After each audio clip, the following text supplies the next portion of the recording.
Welcome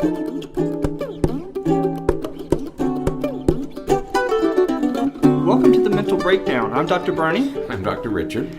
And we were just we're laughing because we're trying something new, and I have no idea if it worked. This is a good day to try something new, isn't it? It is. It is. Mixler has a new feature where we can include intro and outro music on Mixler while we're going, and I was trying it, and I have no idea if it was effective or not. So, well, you know what? Sometimes you have to step outside your comfort zone and try something new. I'm saying that's why I said today's a good day for that, because the topic today is stepping outside your comfort zone. You know, which is, you started your day by stepping out of your comfort zone. I did. Okay. From the very first thing I did this morning, I was outside of my comfort zone. Which means we would never ask you to do something that we don't do. That's right. Okay. That's right. If you're listening to this and you're thinking, what are these guys talking about? Yeah. Well, you know, we do it every day too. We do it. We do what we ask you to do. That's right. So today's topic is stepping out, leaving your comfort zone. And over the past couple of weeks, we have talked about a variety of obstacles to that get in your way of achieving goals. Making changes that you want in your life, or achieving some goal that you want in your life. And we've talked about it in a couple of different ways. We talked about fear, right? That was a couple of weeks ago. We talked about the fear of failure, the fear of success, lots of different fears. We also talked about last week the idea of the stop and go system that's in our brain that sometimes makes it difficult for us to stop old habits and begin new habits. Right. Yeah, that was a good reminder that our brain is much better at doing things than it is at stopping things. We talked about habits and resolutions and goals, that it's always easier, that what the brain wants to do is to do something. It's an active pursuer, and it wants to do something, and it's much easier to do something than it is to stop something. Right. So I'm glad we had that reminder last time. Well, and we're going to build on that today, because as you're working towards your goals, and part of this is going to begin with a few assumptions, right? I guess the first and primary main assumption is that any goal that you have, anything that you're trying to do, is different than what you're trying to do, what you're doing now. Right. Okay. So if you have the goal of going back to school to become a doctor, or to major in engineering, or to become a nurse or something like that, part of the assumption is that you're not doing that now. I think that's a little bit obvious, because if you were doing that now, it wouldn't have to be a goal. Right. So when you're thinking about these goals that you have, and that you're working towards them, and you're trying to create some new things in your life, what's going to happen is, as soon as you apply some of the principles that we talked about last time, you're going to very quickly find yourself outside of your comfort zone. Mm-hmm. You're going to find that you're expecting yourself to do things that you don't typically do. And that makes us a little anxious. Right. And you're talking about setting goals. Correct. And just as a reminder, where this whole thing began was in January, the first month of the new year. We were talking about setting goals rather than making resolutions. That resolutions don't typically get us very much, and we need to think in terms of goals rather than resolutions. I talked to my 16-year-old daughter about setting goals rather than making resolutions for this year, and that's what we're talking about here with goals. Is that the reason goals become achievable is that you can divide it into sub-goals. Right. But even taking those smaller steps, we're asking ourselves to step out of our comfort zone. It's not a huge step. It's not a leap out of our comfort zone, but it's still a step out of our comfort zone. And that's what we want to talk about today. Why is it difficult leaving your comfort zone? Right. Right. You know, there's a very common or popular quote from that's attributed to Einstein. That says, insanity is doing the same thing over and over again and expecting a different outcome. And so when we think about, as we're talking about these goals and these expectations that we're placing on ourselves, what we're doing is we're trying to do, or we're hoping to try to do something new with the goal of experiencing something different. And like you said, Richard, as we're doing that, as we're making that happen, we very quickly get to the edge of our comfort zone, and we're looking into this wilderness of uncertainty. And uncertainty elicits anxiety. It makes us stressed. It makes us nervous. It makes us hesitant. And it makes us want to turn around and go back to that comfortable place where we typically live. That's right. Right. Mm-hmm. So when we're leaving... You did use the term uncertainty. Yes. Right. That's a key word here. One of the words we're going to keep using over and over again is uncertainty. We'll explain why in a minute. Yes. So, all right. So when we're thinking about this, we are, over the last couple of weeks, let's kind of bring us up to where we need to be with these goals. Last week we talked about the importance of writing it down. Okay, so if you have a goal, if you have something that you want to achieve, one of the first things you need to do is articulate it as clearly as you can. Write it down. What does it look like? What does it smell like? What does it taste like? What does it feel like? Write it down in as much detail as you can so that it becomes real. Right. Once you have it clearly articulated, that ultimate goal that you have, the next thing we need to do is break it into smaller pieces because we can't go from 0 to 100. We have to go from 0 to 1. And so if 100 is our goal, we need to figure out what those small steps are between 0 and 100 so that we can get there. When we were doing prep this morning, we were talking about, climbing Mount Everest. Neither of us can put on a pair of shoes right now and go climb Mount Everest. It would be something really cool to do, but even if it's one of our goals, we can't achieve it right now because we're not prepared for it. Right. We have to train. And so when you know what that ultimate goal is, whatever that ultimate goal might be, we need to figure out what those smaller steps are to work to there. That's right. And the other thing about those small steps, and the reason we keep saying you have to write it down, is because you have to be able to measure it in some way. Right. You have to know when you've accomplished it. That is to say, you have to be able to measure it. And Peter Drucker, I think he's one of those business guru consultant types who writes books about what it takes to run companies, famously said, we manage what we can measure. Right. Which is very true. Yeah. My gosh, look at public schools today. Everything that's being managed today is something that can be measured. Right. Okay? Doesn't mean it's important. It just means it can be measured. But in our own life, in our personal life, you have to be able to measure, because if you can measure it, then you'll manage it. Right. Okay. And that's what we're saying, is that if you have these sub goals, like running a marathon, people don't put on a pair of running shoes and run a marathon. People put on a pair of running shoes and run 1 mile, and then 5 miles, and then 10 miles. Didn't you run a race? You ran one the other day. Right. I did 10K, right? Mm-hmm. So that's what, 6.5 miles. And so your next goal will be 12 miles or maybe a half marathon. Okay? Right. And so you gradually get your body, but you have to be able to measure those things. You have to know, okay, this is 6 miles. Now I'm going to run 12 miles. Now I'm going to run 18 miles. You break it up into measurable units, and you accomplish those sub-goals that are in measurable units. Right.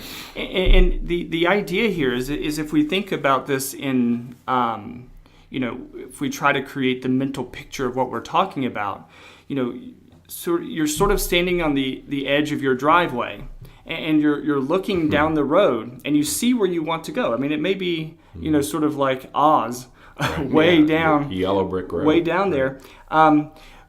But what you have to do is you have to get onto the road and get going. Well, you're not going to be able to just start going down the road. You're going to go out on the road a little bit, then you're going to come back. Right. Then you're going to go a little bit farther, then you're going to come back a little bit. And each time you venture out a little bit farther, your comfort zone expands. Right. But it requires that little bit of discomfort. It requires that little bit of uncertainty, that little bit of risk that you have to take to get out there to expand that comfort zone to hopefully and eventually include your goal. Right. So that's the process that we're talking about. The process of of taking your comfort zone, pushing those boundaries out a little bit, so that you do grow that comfort zone, and you begin to find comfort in other places. That's right. We do this often with people who have to, people who have problems with public speaking, and yet you're in college and your professor is requiring you to do a talk in front of the class or a presentation in front of class. The thing that you have to do is you have to begin with the first person. You stand in front of, even if that first person is you in the mirror. You in the mirror. Right. You're talking to yourself in the mirror and doing it that way. And then maybe your parents or your friends or somebody else, and you're standing in front of them and you're talking. And then you expand that out a little bit more and a little bit more. And then by the time, hopefully, it's time for your presentation, you're able to stand up in front of the 15 or 20 people in your class, and you're able to get through it. But it is all just incremental steps. You have to push those bounds and making your comfort zone larger. Right. I think what we really want to do is we want to make our comfort zone as large as possible. Right. I mean, it's a pathological condition when your comfort zone is your own house. Right. That's called agoraphobia. Right. Okay, so it's pathological when your comfort zone is that small. So what we always want to be doing is making it larger and larger and larger. The fact that you leave your home and go to college, you're expanding your comfort zone. Right. And you leave college and get a job, you're expanding your comfort zone. Then you get a job in another country, expanding it even further. Right. So, yeah, that's the goal, is to make your comfort zone bigger. Right. And our comfort zone includes not just the things that we're doing, but it includes our ability to manage stress, our ability to manage unexpected situations. We both Dr. Richard and I teach at the college and graduate level. And there are often times when we have students who can't manage some of the stress from the class. And I know you have, and I have received phone calls from parents, parents of graduate students. Okay, these are students in their mid to late 20s, sometimes early 30s. And we're getting phone calls from their parents because they got a poor grade on an assignment. And the student just can't, their comfort zone is outside of their comfort zone to approach us directly and say, hey, I got this poor grade. What's up? What did I do? What can I do better next time? What did I misunderstand? You have to be able to get outside of that comfort zone. So our goal today is to talk about how to deal with that. The first step in dealing with issues related to our comfort zone is, again, exactly what we talked about last week. You got to write it down. You have to articulate it. You have to identify it. What happens when you do that is you begin to demystify the process. Using Mount Everest as the example. Let's use an easier example of the marathon. When you think about running 26 miles, okay, 26 miles, that's a long ways. And you think that's hours of running. Okay, so many hours. For sometimes many hours. And when you think about that, that seems like such a daunting, terrifying process. First of all, why would anybody do that? May be your question. But second of all, if that is one of your goals, you would think, how am I ever going to get there? Because I can barely do a couple of miles right now.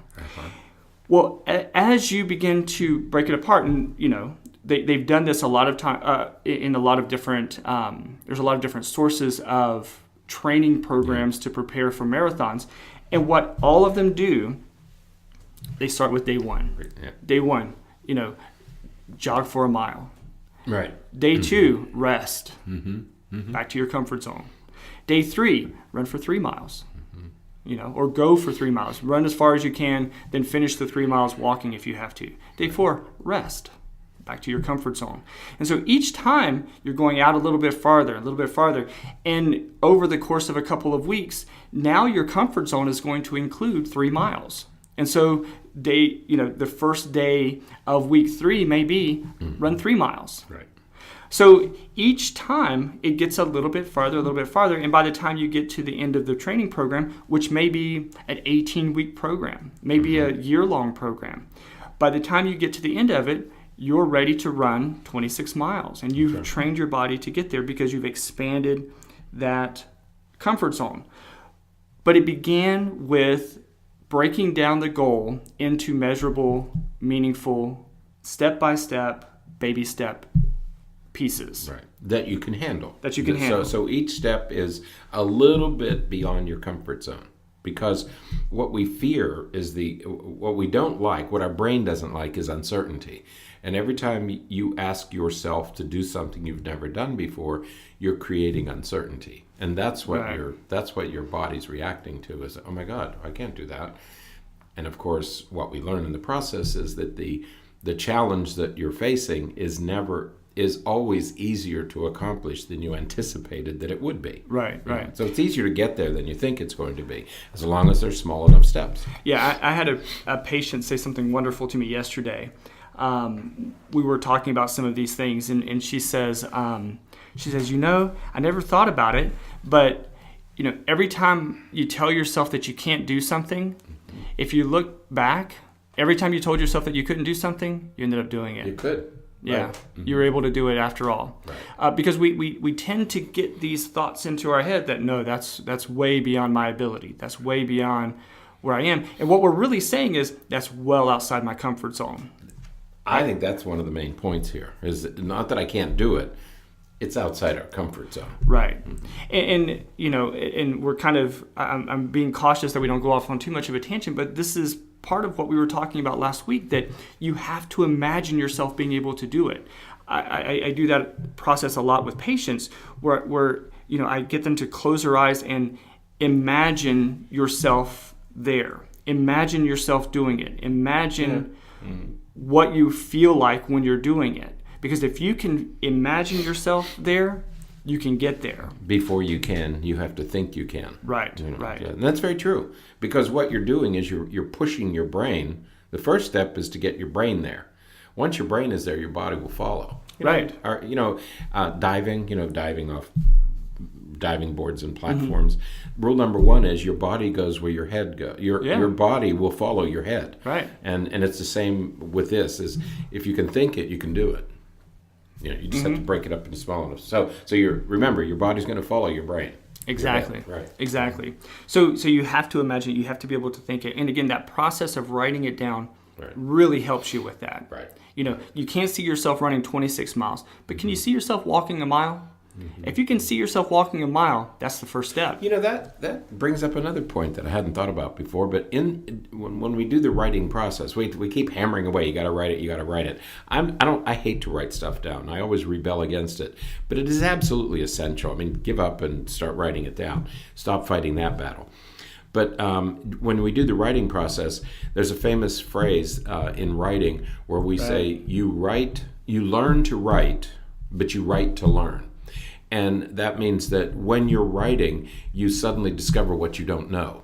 Right. The writing process itself tells you what you don't know. You thought you knew something, and then you try to write it down. It's like, oh, wait a minute, I don't know this as well as I thought I did. I thought I had this down. Right. I thought I knew this stuff, and now that I'm trying to articulate it, I can't write it. It's the same thing with this. In writing it down, you'll find out what you don't know about yourself. You'll find out where your limits are. When you say, I'm going to write, okay, my first goal is 3 miles. Oh, wait a minute, I can't do 3 miles. Right. Let's scale it back to 1 mile. I know I can do a half because I've done that before. Right. So then you write that down. So writing it down also informs you of where your limits are and what your goals should be. Right. Okay, so the writing part is really, really important. So stop fighting that battle and start writing it down. Right. And it helps you be realistic. Yeah. You can't, you may be able to, you may think unrealistically, you may think, oh, you know what, I can do 3 miles. Right. As soon as you start writing it down, it really makes you start thinking, can I? Do that right. That's right. How long is 3 miles? And then what you find is you start paying attention to how long it takes you to drive different places. Right. And you're like, whoa, this is 3 miles? Okay, never mind. That's farther than I thought. I'm not going to be able to do that. No, and you can also go back and say, "Oh, this is too big." 1 mile to 3 mile. That's way too long. I made that mistake before. Right. So I'm going to do shorter increments. Right. But, if it's in front of me, I can see it. Right. Mm-hmm.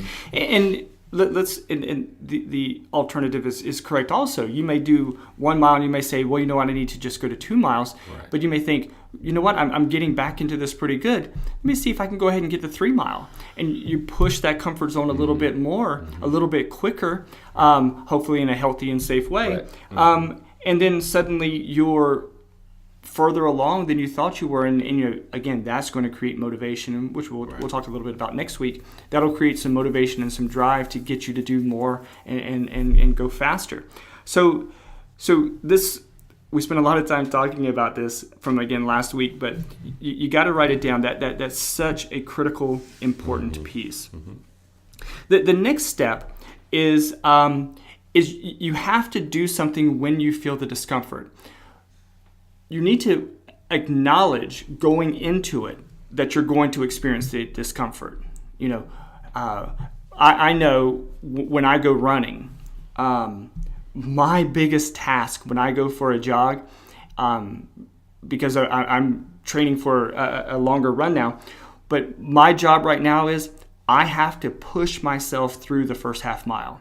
For me, the first half mile is horrible. I feel like I can't breathe. My legs are asking me, what in the world am I doing? Why am I doing this? I could be home watching TV. Why am I running? After the first half mile, my body says, oh, okay, here we go. We're good now. Our ancestors spent 2 million years getting out of the rain. Right. You are going into the rain. Right. And that's your body going into rebellion. So, yeah. Hey, man, we spent 2 million years learning how not to do this. He's like, look here, buddy. We worked all day. What are you doing? It's dark outside. It's time for bed. Right. So I know going into it, when I put on my running shoes, the first thing I'm doing is I'm reminding myself, this first half mile is going to suck. Right. It's not going to go smoothly.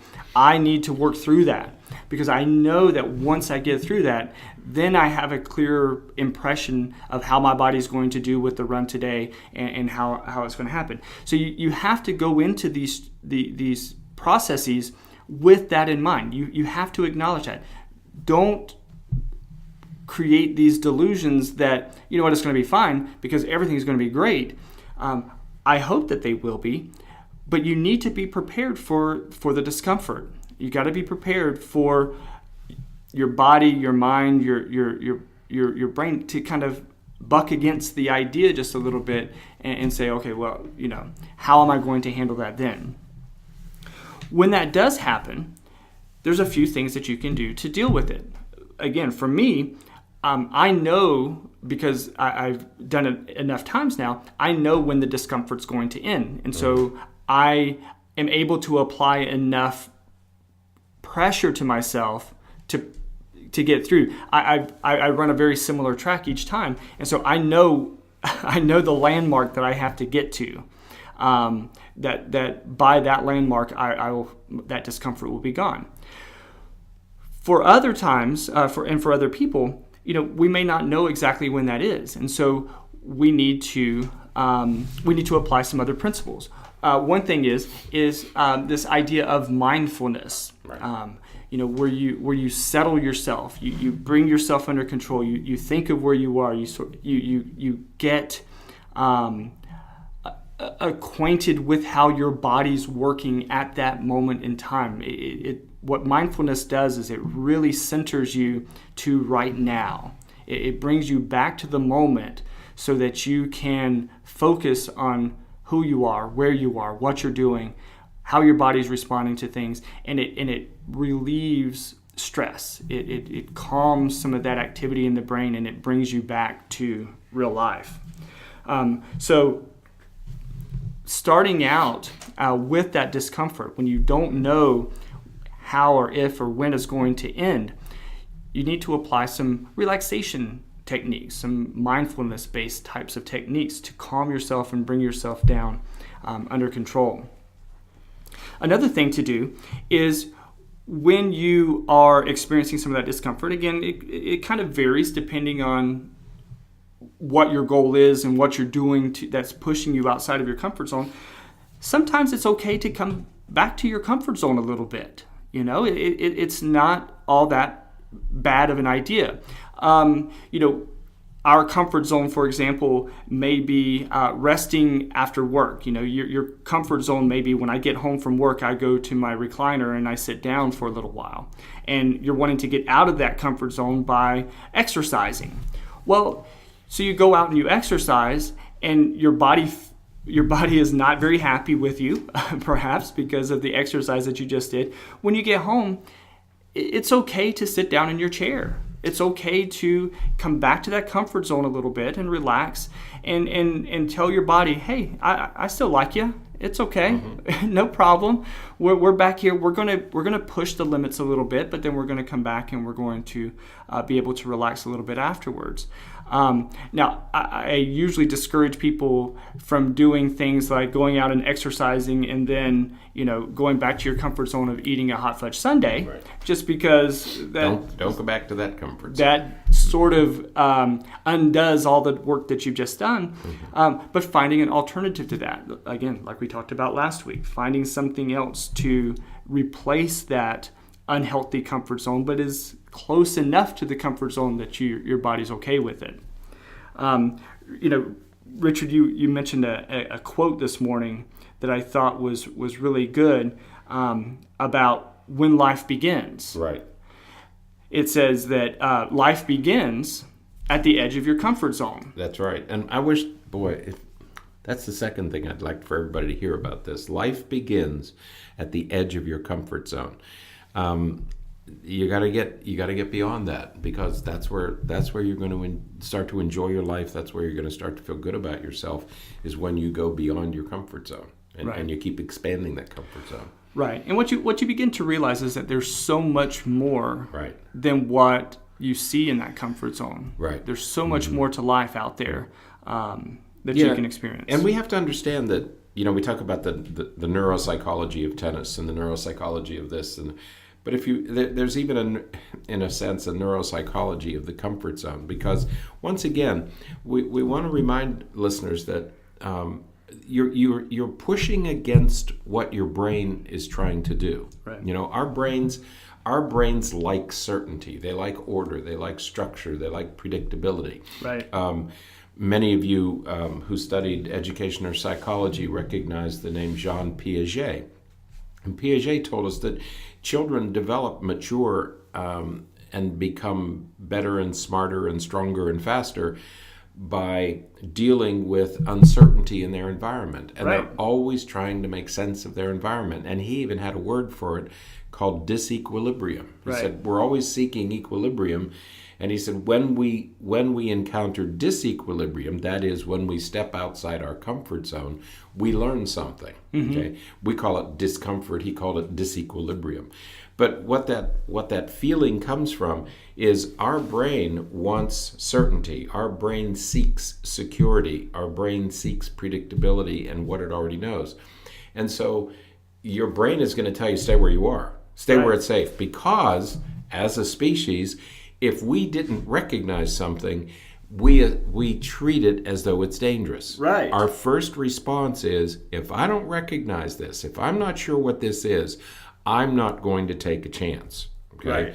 It's like those two cavemen who stood in front of a cow one day and said, I want you to squeeze whatever's in that bag and drink it. That took some courage. You had right. to get outside your comfort zone to do something, to do things like that. Right. Or eat a new food that nobody had seen before. We talked this morning about, we thought tomatoes were poisonous for hundreds of years. People wouldn't eat tomatoes because they assumed that they were poisonous. So the brain automatically withdraws from what it doesn't know. Yeah. And so what we're saying to you today is, we want you to step outside your comfort zone. You immediately create uncertainty, and your brain is going to say, don't do it. Right. And that's what makes it so difficult, is you're fighting biology. Once again, we talked about this the last 2 weeks. We're fighting biology. Step outside your comfort zone, you're introducing uncertainty. When you introduce uncertainty, your brain's going to fear it. When you were just giving those examples, I immediately was thinking about, I like watching a lot of those nature right. documentaries and stuff.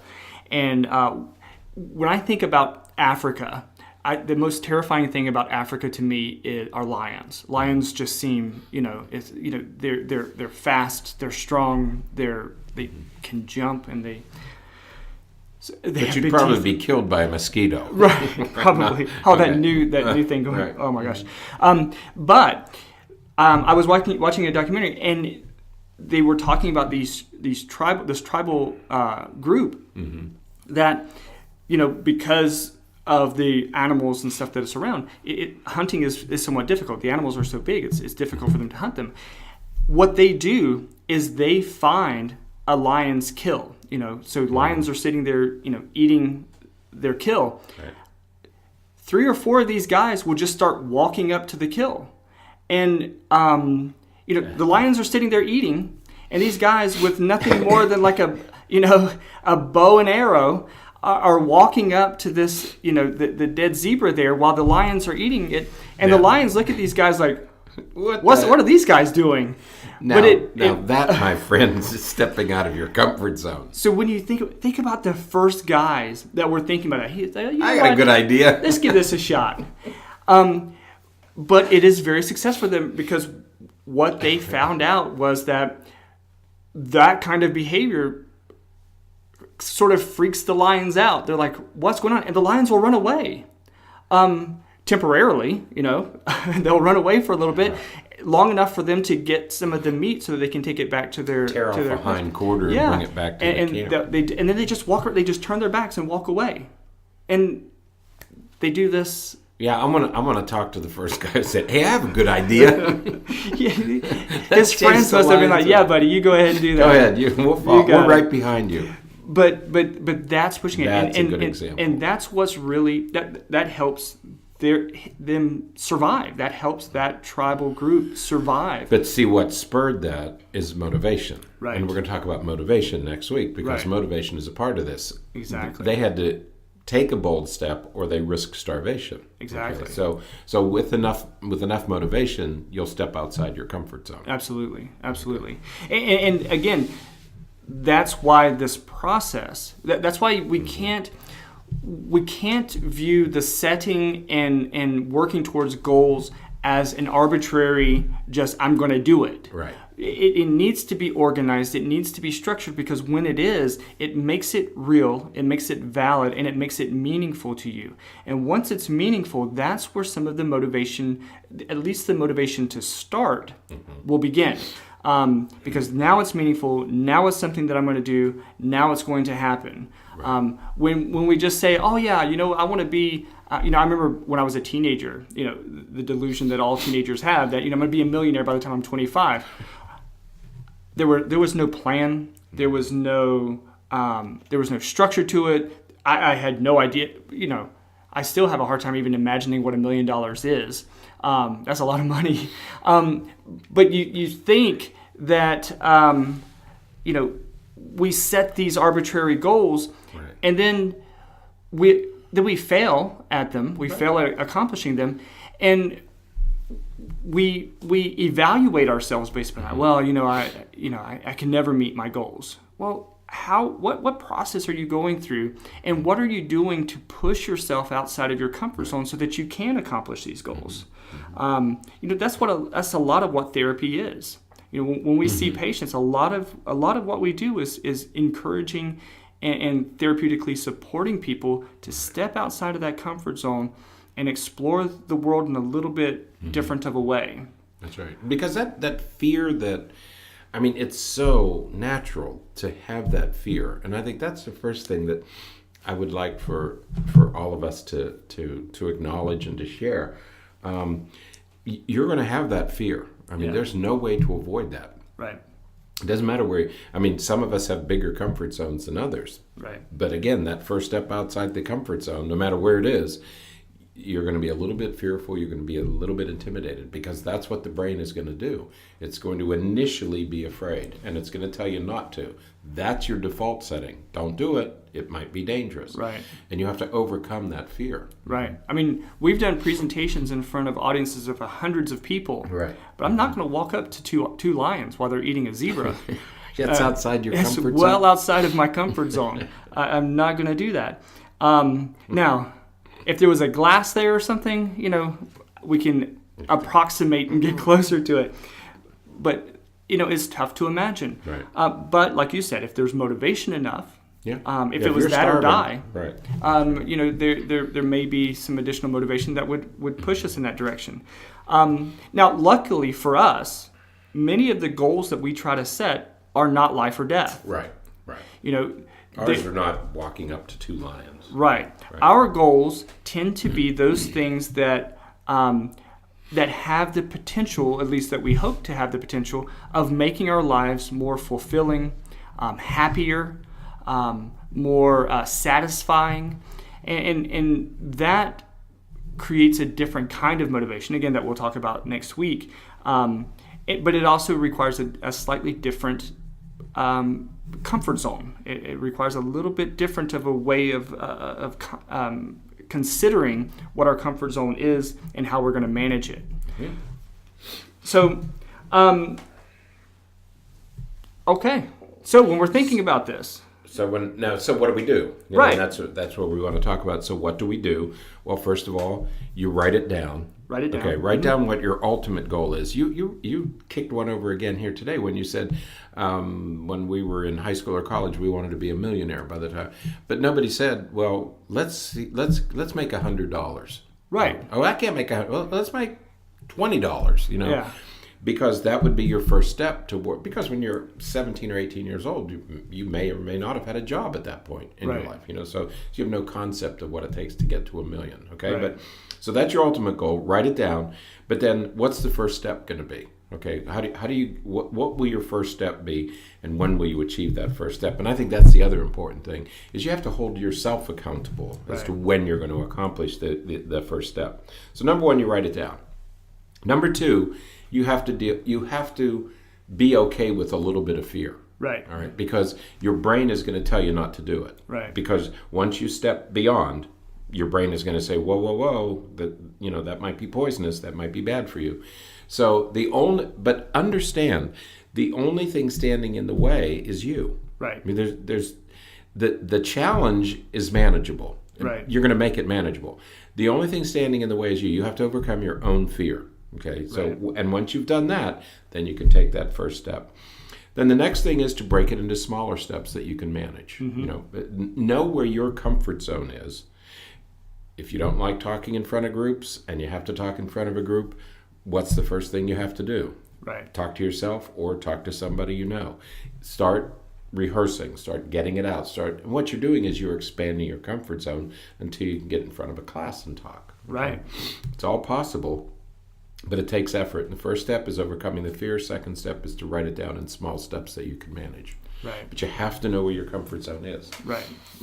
And as the more committed you are to it, the more motivated. The more motivated, and right. the more likely you are to be able to get yourself through those challenging initial mm-hmm. steps. And if you're not willing to do that, maybe you don't want it as much as you think you want it. Right. If it's like losing inches off your waist. You say, well, I want to be a size 8. I want to be a size 4. If you're not willing to do all this stuff, right. then do you really have the motivation to do? Is it really that important to you? Right. And that's another thing you have to take a good, hard, long look at. Right. Is it really that important to you? Because if you're not willing to do this stuff, we go back to the elimination diet. You've developed that elimination diet. And if you're not willing to invest a couple of weeks, maybe it's not that important to you. Right. Which is okay. Right. But you got to know that about yourself. And be realistic about it. Right. Right. I would, and it's always, patients always look at you a little sideways when you say, really? Is that really your goal? And they look at you like, what? Yeah, what kind of therapy is that? Right. It's like, no, I'm not trying to discourage you. What I'm trying to do is help you understand mm-hmm. that for you to accomplish that goal, for you to get where you're talking about going, mm-hmm. it's going to require a lot of work, and 2, you're going to have to push yourself a little bit mm-hmm. because you're talking about doing things that you don't do now. Right. And you got to be okay with that. You're going to have to overcome some of these barriers that's going to interfere with you doing that. It may have nothing to do with fear. It may have nothing to do with stopping old habits. It may just have to do with, I'm not used to feeling like this. Right. I'm not used to experiencing this. This feels weird. And you have to be okay with that. And you have to then embrace that to, again, expand that comfort zone out a little bit farther to meet those goals. We work with a lot of, you mentioned earlier that we teach at the college and university level, and we work with a lot of college students. And they're always thinking about, well, what do I want to be, or what do I want to do, or do I want to go to graduate school, or do I want to go here, do I want to go there? And a lot of students talk about, well, I'd like to go to medical school. The first thing they say is, well, I can't be a doctor. I can't. Right. Because they're imagining a doctor at the end of his or her training. Right. Okay, so they're thinking, well, I can't be that. And and you have to say, no, not tomorrow. You can't climb Mount Everest, you can't run a marathon, and you can't be a doctor tomorrow. Right. Okay? But that's not what we're asking you to do. And say, well, I couldn't get into medical school. And we said, well, we're not talking about medical school. Right. We're talking about an undergraduate degree. Well, I can't get all A's. Well, now wait a minute. You say you're not good in math. Well, how about if you take math in the summer? Right. Where you have one course and you focus completely on one course. Right. You get a tutor. Can you get an A in math? Yeah, I could probably do that. Okay. Right. So you break it down. Right. That's what we mean about breaking it down. Then you say, well, I could never get into a medical school. Well, maybe you can't get into Johns Hopkins. Maybe you can't get into Stanford. Maybe you can't get into Harvard. But those aren't the only 3 medical schools in the country. In fact, there are medical schools in other countries who would be happy to have American students.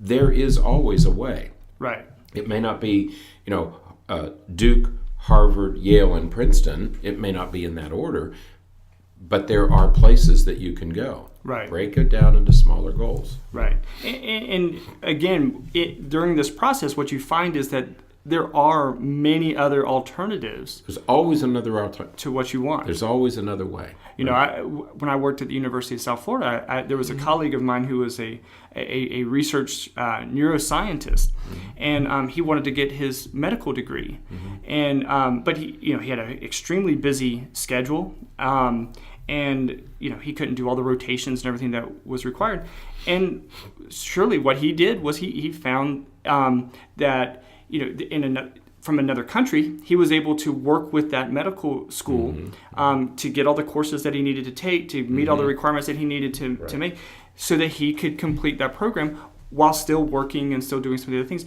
Because, certainly we're not talking about sort of a telecourse program or anything like that for medical school. This guy was a neuroscientist working in a medical school already. I mean, he had a lot of knowledge and experience and training already, but they were able to take, that school was willing to take his experiences and his work and apply it to some of the requirements so that he could meet that goal that he had for himself. Right, took a non-traditional approach, but found a way.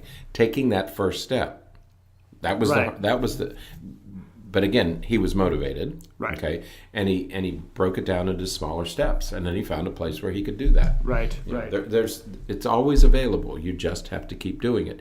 If you stay in your comfort zone, none of this is going to happen. Right. Yeah, Dr. Steve just wrote in the chat room that her experience too is that breaking it down into smaller steps is so much more helpful because otherwise it's scary. It's sometimes insurmountable. It just when you looks think like of the end, right, it becomes too frightening, too unattainable. It's intimidating. Intimidating. Right. So breaking it down into pieces, taking those small steps, acknowledging the fear and acknowledging that the anxiety is going to be there, and telling yourself, we just have to endure it for the first half mile. That's right. and then we can come back, and then we'll be okay. And letting yourself, pushing yourself, and then coming back, and then pushing yourself a little bit further, and then coming back. That type of exercise, mental exercise, physical exercise, emotional exercise, that type of work gets you closer and closer and closer. And what you find is that each time, the increment that you push it is a little bit farther. The first step may be the half mile. Right. The next step may be the 1 mile, but the next step may be the 3 mile. Then 10 mile. You're pushing it further and further, and you progress so much faster when you acknowledge it, accept it, deal with it, and then work through it. What's your phrase now? Don't be afraid of your fear.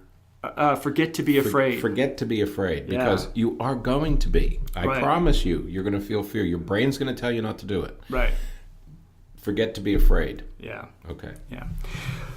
All right. Anything else today? That's all for today. All right. So it's Friday. It is Friday. And thank goodness. Thank goodness. It's been a rainy Friday. couple of days here. Oh yes, it's been soaking in Florida. Yeah. So all right. A quick announcement. We have posted everything for our next workshop. Our next workshop is going to be February 18th here at the office, just like last month. Last month's was, the one from the last week. That was a great workshop. It was on motivation. We're going to have to do that one again. But next month's is going to be February 18th. It's a Thursday evening. It'll start at 5:30, run from 5:30 to 7:30. It's going to cover the topic of dealing with test anxiety. Test anxiety. Why in the world would we want to talk about test anxiety on February 18th? Well, when I was creating the flyers and everything for it, I looked it up because I wanted to know when our standardized testing starts. And according do they do standardized testing? Yeah.